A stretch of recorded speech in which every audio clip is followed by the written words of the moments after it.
September 1st. Yesterday we lost the one game we had. We picked a game on reverse line movement. There was 4 games yesterday. There was no good bets. Actually, Wednesday and Thursday were both really tough games, tough days.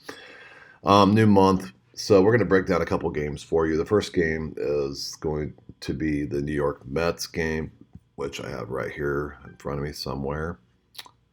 The reason I like this game is you can see the Poisson model actually likes Seattle 5-4. But if you look at it a little bit closer, I'm basically picking 2 games today that are also reverse line movement, and they're pretty strong reverse line movement games. And I'll show you what I mean by this. The opening line on Seattle was minus 122, and it went down to 110. Seattle has 83% of the bets, or 83% of the split. When 83% of people betting on a team and they're minus 122, that should go to minus 135, 145 and up. It should not go down, which means that 17% on New York are dropping that down. This screams the sports books are begging you to bet Seattle. You can see my predictive confidence in here has, obviously a breakdown of 66% on Seattle, 52% on the Mets. I can give you some other numbers here as well. On the Gilbert, his whip's 1.05, whereas Senga is 1.24. I use whips under 1.31, so they fall into the same category at 61% win percentage for the month of August. So the whip is a wash. Let's go back to the ERA. Gilbert has a 3.66 ERA, which has a 50% win percentage in the month of August, whereas Senga actually has a 3.17, which is 62%, a 12% higher win percentage on the New York pitcher.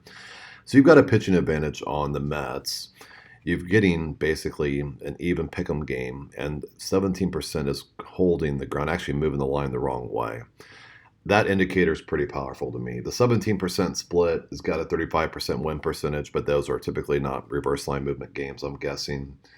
The last 10 games, Seattle's 8-2. 8-2 teams are 62% in the month of October, whereas the Mets are 3-7 at 43%. And then the humble way, both teams are basically getting around the same range on a win. So it's not really; those aren't really much of a factor. I guess I should say the home team is a favorite. There is no home team favorite or away team favorite on this game. It's a pick'em. So honestly, I'm trying to break this down in a way besides just doing the analytics. I'm trying to show you the reverse line movement and kind of when the big money is dictating a line and when the sports book kind of guides you the other way. Everybody would normally pick Seattle, 8-2, better team, hottest team, or maybe the hottest team. I think they're one of the 2 hottest teams in baseball since the All-Star break.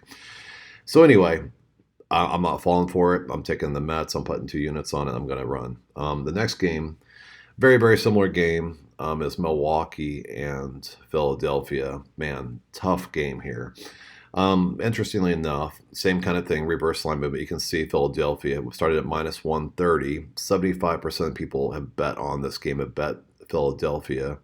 But yeah, for some reason, the line has dropped from minus 130 to minus 120 with 25% on the other side. So this is reverse line movement. Again, my predictive confidence modeling shows a no pick because they're less than a 25% difference. What else can I tell you about this game? Wheeler has a 1.08 whip, whereas Peralta has a 1.17. They fall into the same category at 61%. That's a wash. The ERAs you have basically at 3.59 for Wheeler and at 3.95 for Peralta. Those fall, and analytically, they fall into a wash, so there's no relevance in the pitchers. They're basically the same pitcher. So let's break it down a little bit further. Then you go into the last 10 games. Philly is 7-3, which would be a 62% win percentage. That is an important note, whereas Milwaukee is 8-2, also at 62%. So I guess that is a wash. And then you get down here to the split being at 25%, the win percentage of Milwaukee being in a 25% range, puts it at 40%. Not great, but you're getting plus even money. And then home dogs for the month of August were at 40% win percentage. Everything I see here screams sucker bet. The casino, I shouldn't say the casino, the sports book wants you to see this line and wants you to bet Philly.